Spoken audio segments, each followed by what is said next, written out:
All Hit Radio.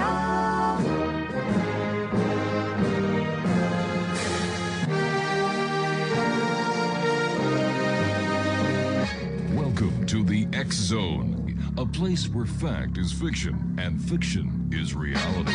Now, here's your host, Rob McConnell.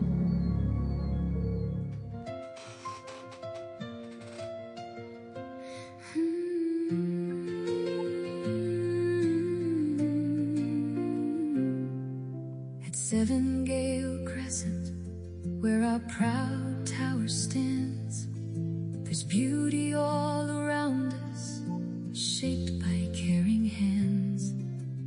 Every flower blooming, every garden growing strong, tells a tale of neighbors and the place where we belong. Bill and his wife, Chris, give their time so faithfully. Linda brings her special touch for everyone to see. Sandy works beside them, helping gardens come alive. Through their loving dedication, Mill Run blooms with pride. Oh, Mill Run Tower, shining proudly in the sun, the jewel of our neighborhood, admired by everyone. From the street or from the sky, your beauty can be seen, with gardens full of color and lawns of vibrant green. To Bill, Chris, Linda, and Sandy, we proudly say thank you for the time and love you freely give each day. You make our home a treasure and fill our hearts with pride. The garden committee keeps Mill Run's beauty shining bright. They volunteer their labor through sunshine, wind, and rain, tending every flower bed and caring for the terrain. With patience and devotion, they help each garden grow, creating something special for all who come and go. The owners of our condos see the difference that they make, and neighbors in our community admire each path they rake. Even civic leaders can look proudly on the view, for Mill Run shows what neighbors with a common heart can do. It takes more than soil and sunshine to make a garden grow. It takes a heart that cares enough to plant each seed with hope. Their hands may shape the landscape, but their kindness shapes us too, building pride and friendship in everything they do. Oh, Mill Run Tower, standing proudly strong and tall, with gardens that bring happiness and beauty to us all. From the street or from the sky, our gratitude shines through for the volunteers whose loving hands make every season new. Here's to Bill and Chris, to Linda, and to Sandy too. The heart of our great garden team, devoted, kind, and true. Seven Gale Crescent proudly stands for everyone to see. The jewel of our neighborhood and home to you and me. So let the flowers blossom, let our gratitude be known. Because of four great neighbors, Mill Run truly feels like home. And welcome to the X Zone. I am Rob McConnell, and for the next 2 hours, I'm your host and your guide, as together we're going to be crossing the time-space continuum to this place that I call the X Zone. It's a place where people dare to believe and dare to be heard. It's a place where fact is fiction and fiction is reality. And we come to you Monday through Friday, like I said, from 10 p.m. until midnight, right here on the CanCom Broadcast Network and your hometown radio, Classic 1220 CFAJ AM, streaming us around the world on classic1220.ca. Tonight, Exo Nation, we enter the shadowy world of objects believed to carry something far more sinister than mere history. From haunted dolls and possessed relics to mysterious artifacts surrounded by tragedy, unexplained activity, and terrifying legends, certain objects seem to retain the energy and perhaps even the spirits of those who once possessed them. My guest tonight is Lori Marie McDonald, author of Cursed Oddities, the true stories of the world's most haunted, possessed, and supernatural objects. Through meticulous research and chilling accounts, Lori explores the disturbing histories behind some of the world's most infamous objects and examines the strange events that continue to surround them. Can ordinary objects become a vessel for supernatural energy? Can a curse follow an artifact from one owner to the next? And what happens when curiosity brings someone too close to something that they should have never touched?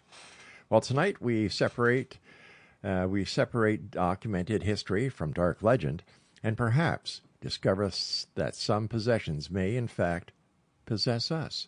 Please welcome Lori Marie McDonald. Lori, welcome back to the X Zone. Thank you so much for having me. How are you? I'm doing pretty good, Lori. Always great talking to you. Lori, for our listeners who may be hearing you for the first time on the show, tell us a little bit about Lori. Well, I am a paranormal investigator. I've been so for 30 years. Mm-hmm.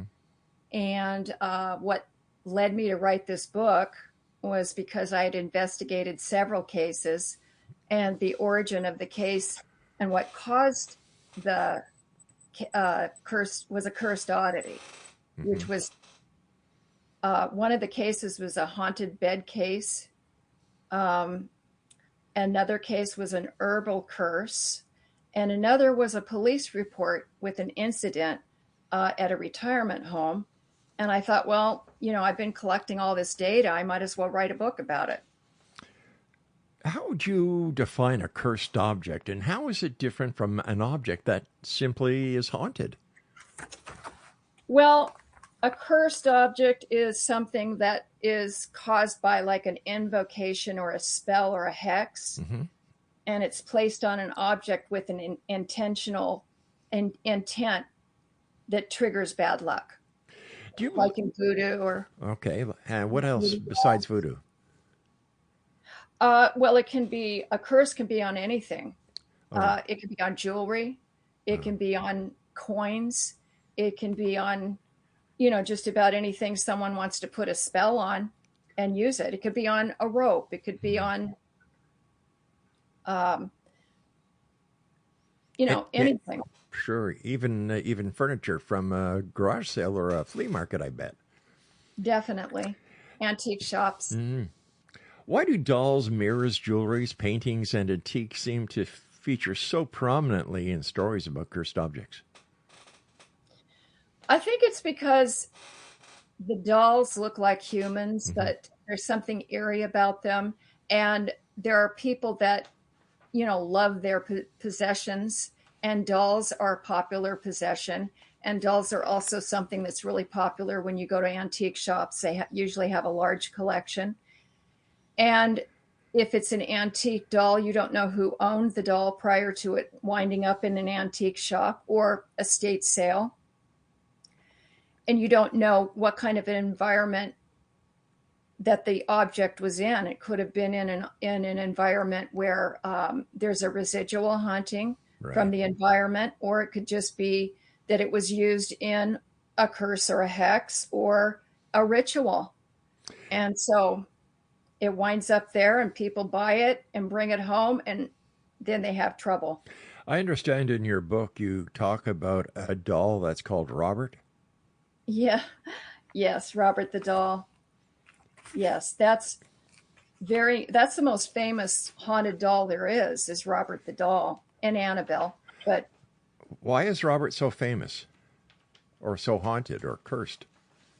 Well, the history behind it is that there was a voodoo ritual on the doll that was given to a man, when he was a child, and he named it Robert. And every time that things started to happen in his room, the mother would walk in, and there he'd be, and the doll would be on the end of the bed, and the whole room torn apart. And he'd always say, Robert did it.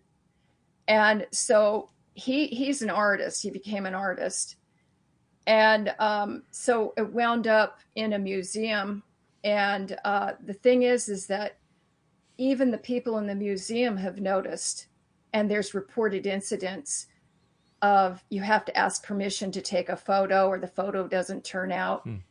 And people have seen, activity around Robert the doll. And a lot of bad things, a lot of bad luck have happened over the years to, Robert the doll. So it's just really famous. And I wanted to put that in there, and I drew it, and I painted it for the book. Do you yourself own any of these cursed objects?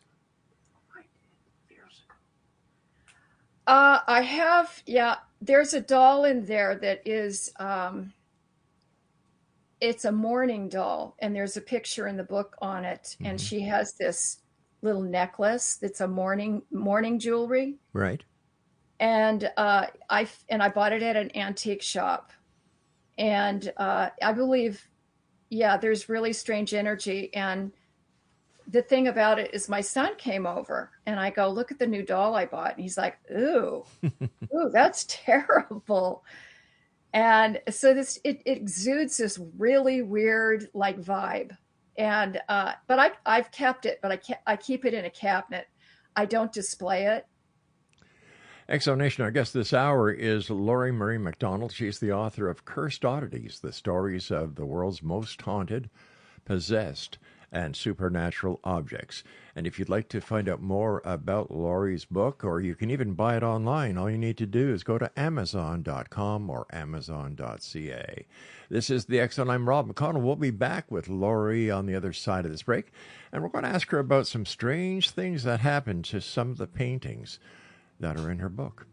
I'm Rob McConnell. Don't go away. At Seven Gale, where our proud tower stands, there's beauty all around us, shaped by caring hands. Every flower blooming, every garden growing strong, tells a tale of neighbors and the place where we belong. Bill and his wife, Chris, give their time so faithfully. Linda brings her special touch for everyone to see. Sandy works beside them, helping gardens come alive through their loving dedication. Mill Run blooms with pride. Oh, Mill Run Tower, shining proudly in the sun, the jewel of our neighborhood, admired by everyone. From the street or from the sky, your beauty can be seen, with gardens full of color and lawns of vibrant green. To Bill, Chris, Linda, and Sandy, we proudly say thank you for the time and love you freely give. Oh.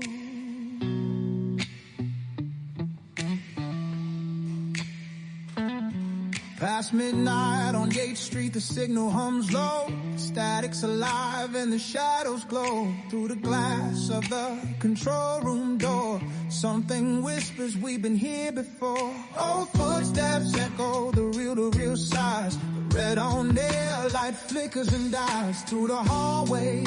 A chill creeps deep. CKTB never sleeps. Ghosts on Yates Street.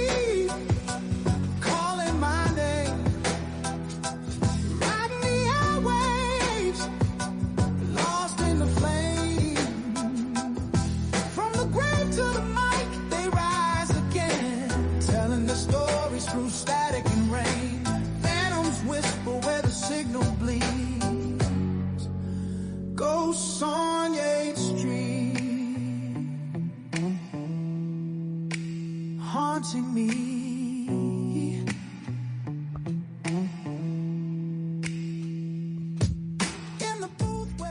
Lori McDonald is our guest, and she is the author of Cursed Oddities, True Stories of the World's Most Haunted, Possessed, and Supernatural Objects. It's available on Amazon.com. Now, what happened when you painted pictures for the books, Lori? I had a lot of misfortune after I painted all of the images, actually. There's 12 of them that I painted. I rendered them and then turned them into the illustrations. And so right after I painted the anguished man, it's like everything under the sun happened to me. Really? Well, I had several things. First, I had a really bad day. The day I finished the manuscript, the book, I lost it, the whole thing. Gosh. So it happened to be that I worried about it the whole day. I'm like, oh my gosh, I lost my manuscript. Well, it happened to be that the program that I wrote the manuscript in, it for some reason, it went off my computer and I had to reinstall it. So I spent the whole day worried, and then finally I got the manuscript back. A family member went to the emergency room 5 times within 2 months after writing, during the time I was actually writing the book and after I rendered the images for spontaneous fainting spells. I was out gardening and I had a really strange bug bite that turned into a blister. I don't know if it was from a spider or what. The blister lasted for like over a week. I then had conjunctivitis and an eye sty. That lasted about 10 days. I had a geode painting, a very heavy one, a 24 by 36 geode that I had painted on the wall for 5 years. And after I painted the images, it fell off the wall twice. And when I looked at it, it looked like somebody yanked it off the wall because there was still wood in the screw.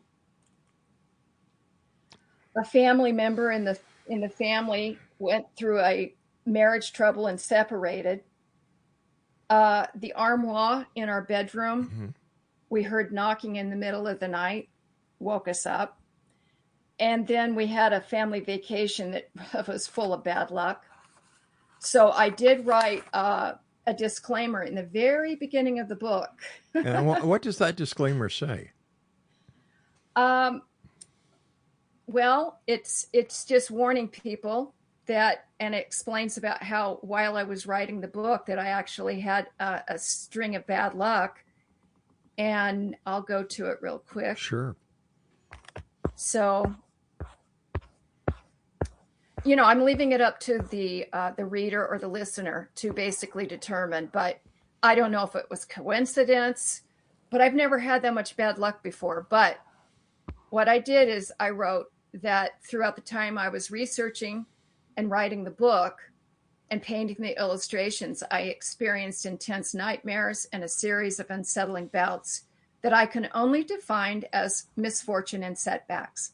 Whether the bad luck was mere coincidence or something more is for each reader or listener to conclude. I simply share my strange experience honestly. So whether you are a skeptic or a true believer, proceed with caution. Once you start reading about the world's most famous cursed oddities, you may never look at another regular object the same way again. And then I put at the end, read at your own risk. That is strange. Yeah. What about the police report? What is that all about? Yes. That was taken in Tempe. Mm-hmm. And it was a retirement home for 60 and 70-year-olds. And the police were called out because there was a worker, a habilitation attendant, who was attacked by a ghost. And they wrote the whole report up. I did put the report in the book.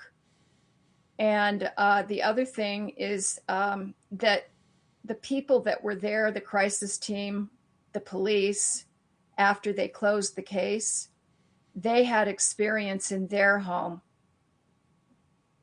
also, similar to what the woman who complained and wrote the report on. But what was the report based on? Was it a haunting? Was it a... Yes, it was a haunting. And it was, well, they interviewed the owner of the home, and he said that they kept having reports from the attendants of seeing shadows and being touched and being attacked, and doors closing, water turning on, things like that, like haunting activity.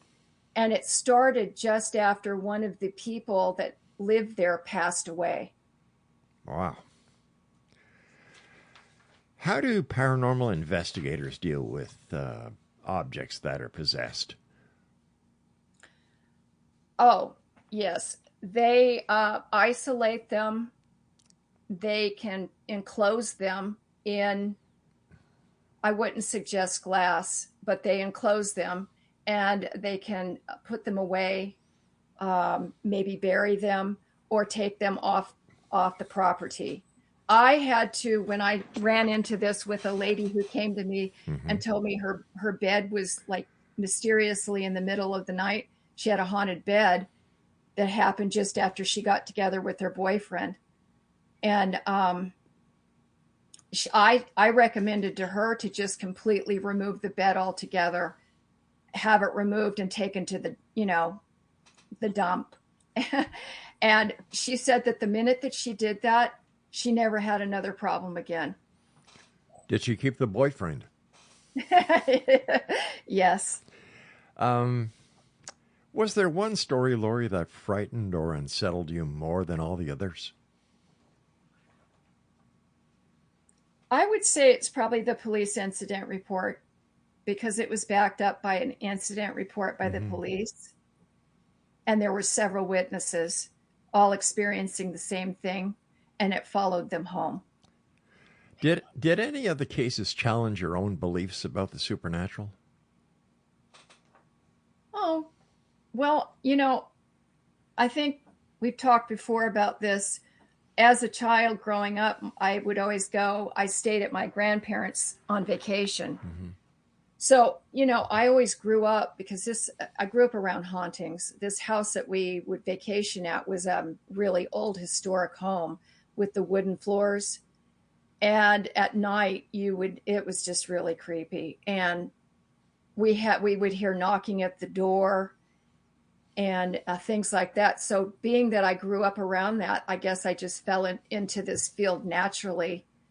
But I have had things that have challenged me. I had a case in Casa Grande once, and I actually had to call clergy because of the level that was. It was an extreme case. Did the clergy help you? The clergy helped them. Oh, this wasn't something that happened to you. It was a case you were investigating. It was a case I was Gotcha. investigating. Because I feel protected. Right. I feel, or I wouldn't go into it, but I'm very protected, and nothing has really happened to me. But that's why I guess I'm just guided to help people, because I just feel I have a sense of protection at all times. How do you separate genuine accounts from folklore, exaggeration, coincidence, or even deliberate hoaxes? You have to check in and find out where it came from. You have to find out, detective work. You have to find out if other people are witnesses to it. And there is a lot of folklore and things like that that's handed down from generation to generation. But when there's a lot of reports and then you check the history, and there's history to back up, like, say, death scenes, or the same location of, like, let's say, a haunted chair that many people have used and had a lot of bad luck over and over and over. That is more along the lines of being factual. And but there's other things that are folklore. I didn't write too much about the folklore. I tried to stick with more pertinent things. The possessed objects, yeah. Yeah. Were you able to trace the ownership histories of these objects that you write about, and did misfortune seem to follow them from person to person?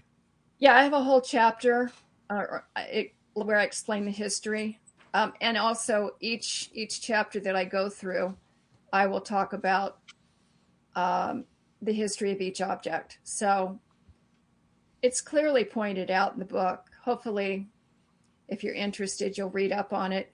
But I do have a chapter in there about how to determine if an object is haunted.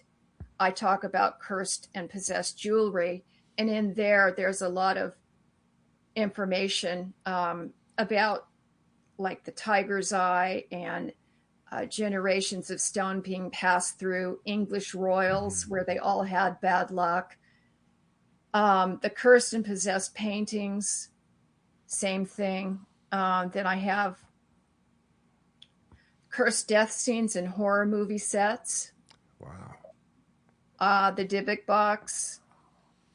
I have the other thing that set my bad luck off is when I illustrated a cursed book, medieval, a manuscript.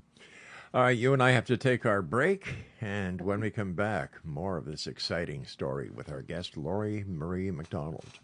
This is the X Zone. I'm Rob McConnell, coming to you from the Broadcast Center here in St. Catharines of the CanCom Broadcast Network, and on your hometown radio, Classic 1220 CFAJ AM, streaming us at classic1220.ca.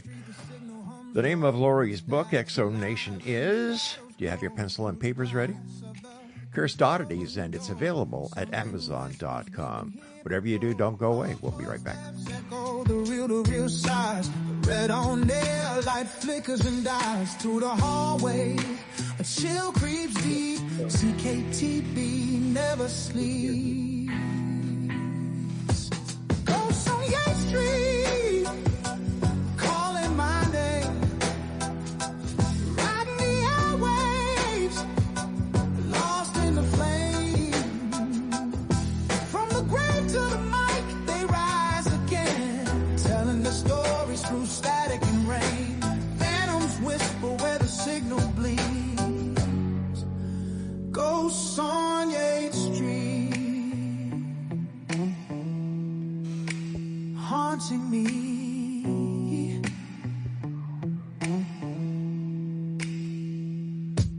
In the booth where the silence screams, I see a shadow where no one's been.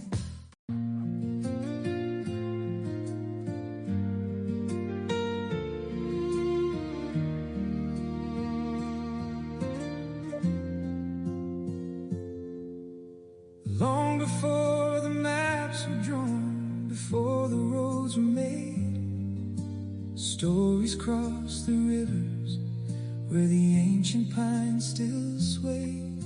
The elders spoke of spirits in the mountains and the sky, teaching every generation how to live, not asking why. Listen to the drum beat, hear the eagle cry. Some mysteries are forever meant to live beneath the sky. Spirits of the first people, guardians of the land, walking through the forest with an unseen guiding hand. In every sacred valley, every river, every flame, the old stories still remember, and they softly call your name. Spirits of the first people, their wisdom still remains. X Zone Nation, our guest this hour is Lori Marie McDonald, and her website is, well, she didn't give us one because everything is so busy over there, but if you go to Amazon.com or Amazon.ca, you'll be able to find one of her many books that she's written. Lori, you were telling us that you painted 12 pictures. Can you tell us what those 12 pictures are? Yes. I painted a planchette from a Ouija board. Okay. Robert the Doll. The Anguished Man. Okay. The Rain Woman. Rain Woman. The Rain Woman. Oh, It's a haunted and cursed painting by Svetlana Tetlitz. I don't know. I'm sorry about that pronunciation. Sure. Saturn Devouring His Son by Francisco Goya. I painted the Cursed Clock Tower of Mexico. And I also painted a cursed cauldron that is only a rendition of the Ed Gaines cauldron that was used in his, death scenes. Do you know about Ed Gaines? Anyway. No, I don't. Can you share that story with us? Oh my gosh. Yeah. He had a thing for like a unusual relationship with his mother, and he was a psychopath, and he would grave rob, and then he would also murder people. Really? He wound up on death row. And at one point, now this is pretty intense, but he used the cauldron to drain a body like how you'd hang up a deer. Yeah, and he would use the cauldron for that. And so it's right now, I just painted a rendition of it because I think that it was bid on by Zach of Ghost Adventures, and he owns it, and he put it in his museum. So I just did a rendition of what I thought it looked like. It looks pretty much the same, but then I've also painted a Dybbuk box. What's a Dybbuk box? That's a wine cabinet that houses a Dybbuk spirit, and it was a big deal because there were several people that initially it was very haunted. Okay. There was a man that purchased it, and he had all this bad luck. He sold it on the internet, like eBay or something, and that person had extremely bad luck. And so finally, I think they finally had to box it up and bury it. The thing I was going to tell you about is the Devil's Bible. That I illustrated, and I had weird things happen after I did that. But the weirdest thing of all was the crouching devil inside the Devil's Bible. Mm-hmm. And it's a giant book, and it's famous for being an immense size. It's like a Latin Bible, and it's 13th century. We're back with you. And by the way, Exo Nation, the name of Lori's book is Cursed Oddities, True Stories of the World's Most Haunted, Possessed, and Supernatural Objects. Okay, so I'm sorry I lost track of how many paintings are we up to now? We're on 10. Okay, the please. Crouching Devil. The Crouching Devil. Yeah, that is in that 13th century book that I was telling, the Devil's Bible. Mm-hmm. And it also has magic spells and an illustration of the devil. But they call it the Crouching Devil. So I illustrated that. I rendered it. It's basically, yeah. Then I illustrated the Cursed Vigango statue and the Devil's coins. A lot of devils in those paintings. Well, hey, this is about cursed oddities. Is it only the devil that curses objects, or can other, for example, witches or psychics or gypsies, can they also curse objects? Yeah, definitely. Usually, people in different philosophies, they can do an incantation. I don't know about whatever religion they're in or anything, mm-hmm. but they can use an incantation and an intent, and they call upon, I guess, spirits, and they attach the spirits to the object in order to do their bidding of whatever they might want. There could be love spells, and there could be serious consequences. And even though some of the people don't really believe in the curses, right, the curses actually happen. The only way to get rid of a curse is to actually remove the object that was placed in the home, like that bed that I told you mm-hmm. about. Now, do these curses, do they remain to the object that originally was cursed when it came into the house, or does the curse spread amongst other objects in the house? No, it just remains with that object only.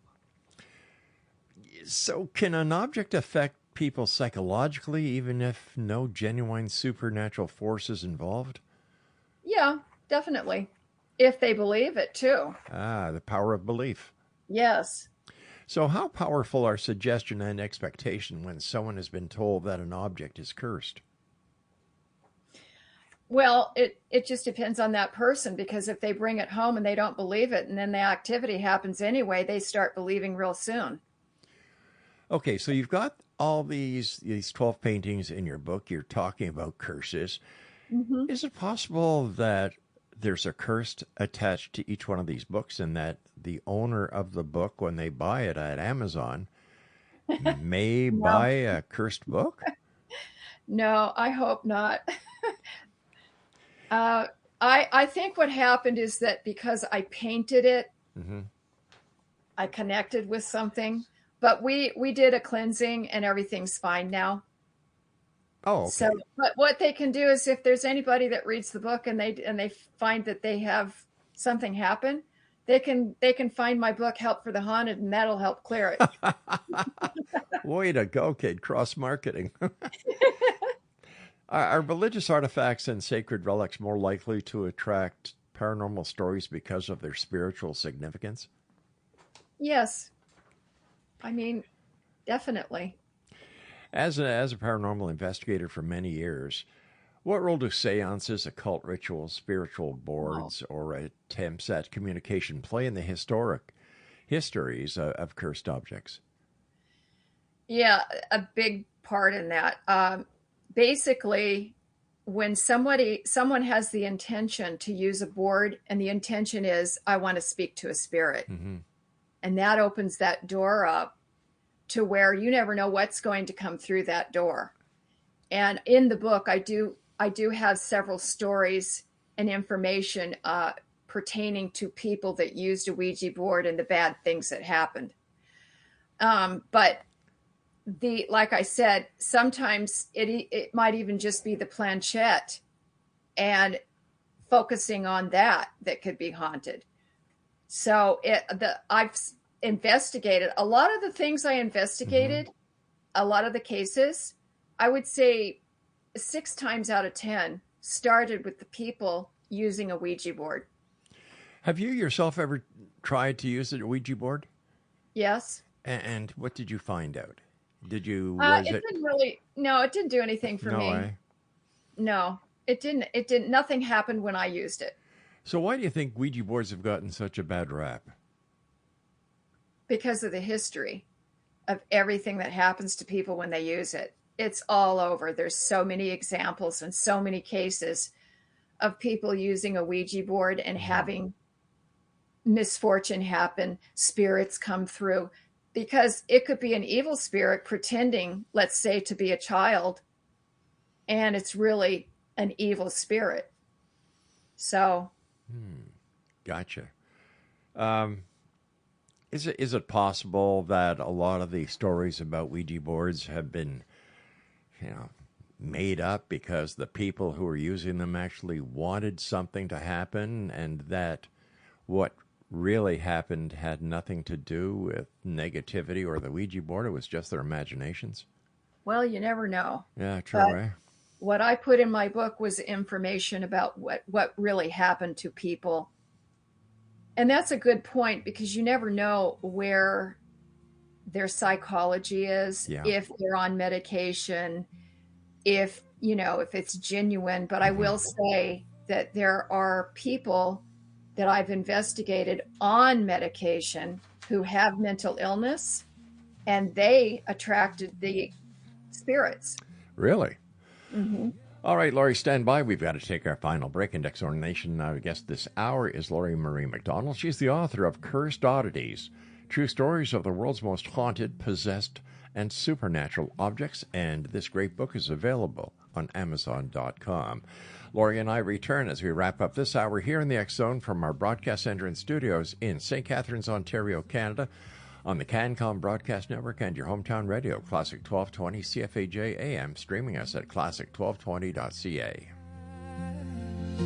Spirits of the first people, guardians of the land, walking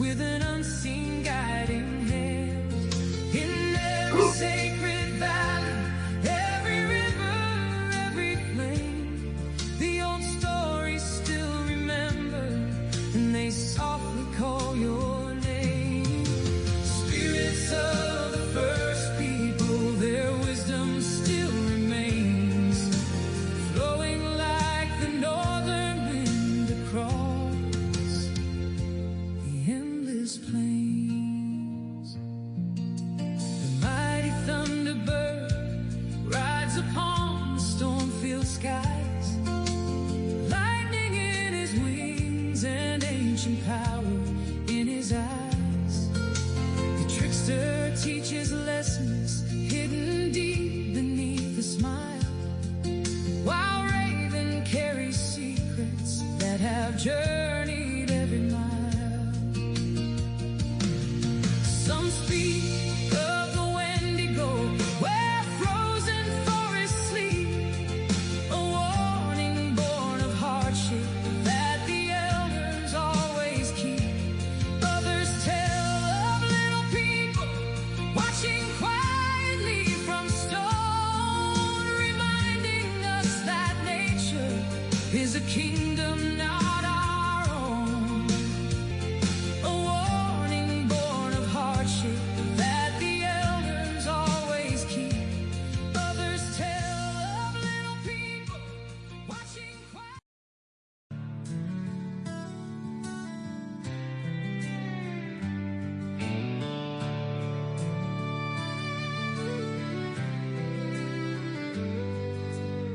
Before the roads and the cities were born, before the map of a nation was drawn, the drums of the people echoed through the land, guided by the wisdom of the healer's hand. Under northern lights and the eagle's flight, they listen to the spirits in the silent night. The shaman walks softly where the ancestors tread, bringing hope to the living, honoring the dead. They were keepers of the sacred fire, guardians of dreams and hearts inspired. From the forests and mountains to the oceans wide, they carried ancient wisdom as their guide. And the fire still... And welcome back, everyone. By the way, all the music that you hear on the X Zone is exclusive to the X Zone, and it's done by a great group of studio musicians called RAM. And if you'd like to find out more about RAM, if you'd like to find out the great music we have here on the X Zone, if you'd like to buy any of the tracks that RAM have done for us over the past year, and there's 198 of them, all you need to do is go to www.rammusic.ca. That's www.rammusic.ca. Lori McDonald is with us, and she is the author of a book that is, well, if you're going to scare the hell out of somebody on Halloween Eve, this would be the book, especially if they collect antiques. The name of the book is Cursed Oddities, True Stories of the World's Most Haunted, Possessed, and Supernatural Objects. It's available on Amazon.com and Amazon.ca. And now Lori is being joined by her husband, Bill. And Bill, always great having you with us. Well, it's always a pleasure to be with you, Rob. Okay, during the break, we were talking, and the name Ed Gaines came up. Well, you have to understand that I'm in corrections. So when you talk about Jeffrey Dahmer, when you talk about the fictional character of Hannibal Lecter, well, where did the concept for somebody that crazy come from? Somebody that psychotic that they would actually eat properly prepared, cooked human meat and human sweetbreads? Well, the answer was a guy who wasn't that great of a cook by the name of Ed Gaines, who lived up in Wisconsin. Yeah, it was Plainfield. He was known as the Butcher of Plainfield. Now, he had a 25-gallon rusted heavy cast iron cauldron.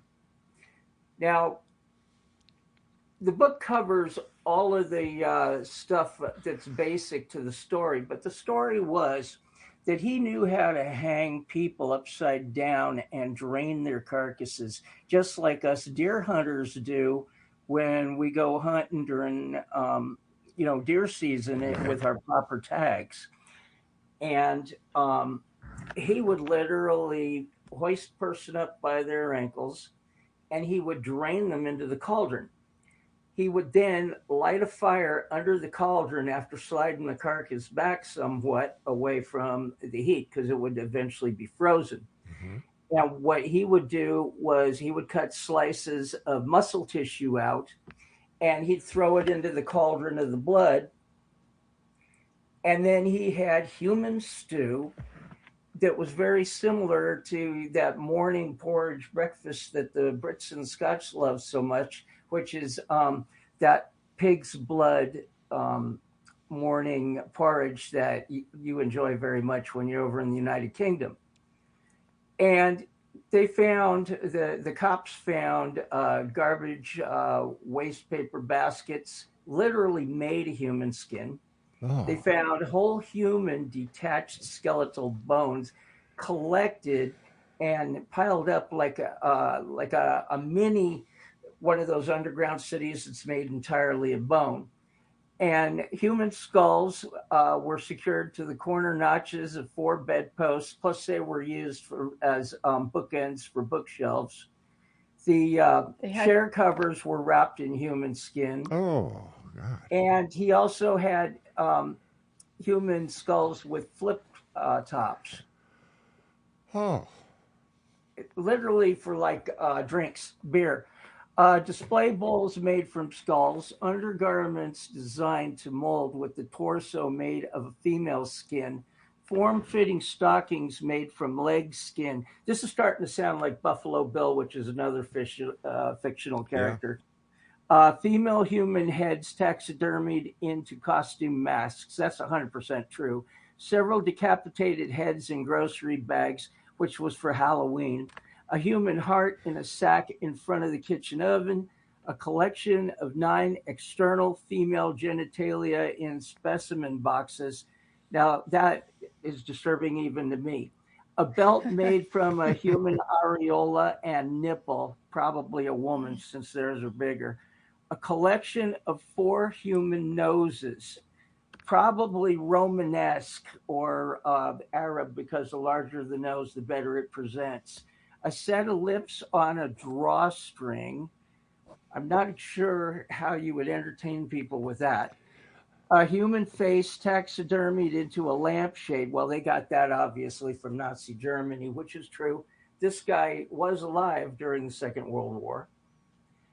And all of this stuff is on display in private collections, and also you have to be somebody who knows somebody to get into the official museums for those kind of forensic evidence displays. Actually, those were put in a specimen thing. The only thing that's on display is the Ed Games cauldron that Zach Bagans has in his haunted museum. Yeah, that's exactly what I just said. And he paid $2,800 for it in an auction. But when you're in corrections, first you hear about this stuff from inmates or other officers. What kind of person would even want to buy or have these kind of macabre memorabilia in their homes, for God's sake? Well, Marilyn Manson would be one. There's a lot of people that like oddities. Yeah, absolutely. Yeah, oddities are cool. Underground oddities. It's a subculture. But isn't there a difference between an oddity and something that is so horrific that it goes beyond description even? Yeah, well, that I think the only place that wound up was at that museum, because, you know, he's a paranormal investigator and he's come across a lot of things like that. And there's a lot of people that go see that museum, and there's things that have happened to people that come in contact with things in that museum. And historically, oddities have been collected by medieval people, the Romans, the Greeks, curiosity cabinet, the Persians, people going back in time. 6,000 years they were collecting oddities. Wow. And during the Old Stone Age and further back, who knows how much human parts were being collected by other clans that had, you know, beat them in war or had captured them to eat them. Geez, I just realized that I've got an oddity in my office, Bill. It's an empty bottle of Jack Daniels. Okay, well, first of all, unless that Jack Daniels is at least 94 proof, like Gentleman Jack, I don't drink number 80. That stuff is carburetor cleaner. Well, I know, but the reason why it's an oddity now is because ever since these tariffs have started way back when, all American booze has been taken off the shelves here, and you can't even go into a bar and get a Jack Daniels. Well, you can get some really good stuff simply by ordering it from the United Kingdom or Scotland directly. Not anymore. Not anymore. As soon as it hits customs, if it's JD or any other alcohol that is manufactured in the United States, it's not allowed in. I'm talking about Royal Lochnagar Oh, and Scapa and Highland Park. Some of that's more delicious than anything we ever made. all right. Send me an email with the names. I will. Hey, listen. Yeah. You know, I've had the pleasure of having you and Lori on the show a number of times over the 36 years doing the show, and I have to ask you this, Bill. How how would you classify Lori's new book? I think that it's the most well written of the three. Yeah. I think that all three together are one hell of a well written collection. And I think that the way Lori writes books, if you remember the old Funk and Wagnall Yeah. paranormal encyclopedias from when we were kids, Yep. well, you can't really own one without owning all because she is covering the entire spectrum. And she's also been cracking the whip on me. I got all the Roswell stuff. I'm supposed to do a book that will fit into that collection just on the Roswell investigation that I did by getting the witnesses to describe, focusing on the vehicle, Hmm. its functions, the flight crew, and their anatomy. So she's making me do one too, but she's got plans for all kinds of other ones. Hey, Lori, what's it like taking a whip to your husband? I love it. You animal, you. No, she really does it. You- If I don't rub her feet just right, Ah, there you go. Bill. Yeah, you know, like with my wife and I, she says jump, and I say, how high, honey, and when can I come down? yeah, she wears the pants in the family. And while I hate being retired with her wearing pants, it really is. Yeah, I love to hear yes, dear. Isn't Yeah, that the truth? My wife says to me, Robbie, when are you going to retire? And I say, honey, when are you going to stop spending money? And then she says, you're going to be working a long time, aren't you? I said, yeah. retirement equals death in the McDonald family. If you slow down Yeah. at all, Rob, you're a dead man walking. Well, then do the world a favor, Bill. Don't slow down because the work that you've done over the years, and I know that you've got more great work that's going to be coming down the pipe, and you're going to be coming on the show for 2 hours in the near future. And Lori, I hate to say this, my dear, but we're running out of time really fast. Congratulations on your new book. Thank you so much. I look forward to reading it. Apparently, you said it's been delivered here, so I'm gonna get Craig to look around the office after we finish this show, and You better check for shrinkage. and just continued success to the both of you, and thank you both for doing what you do.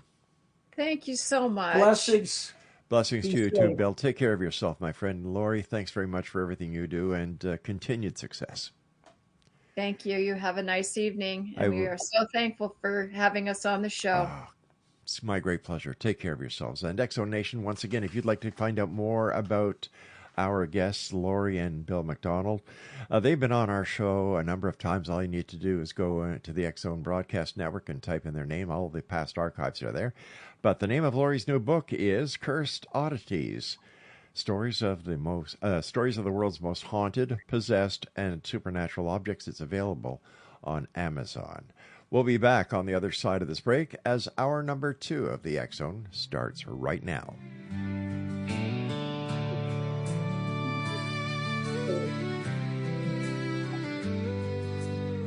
Before the roads and the cities were born,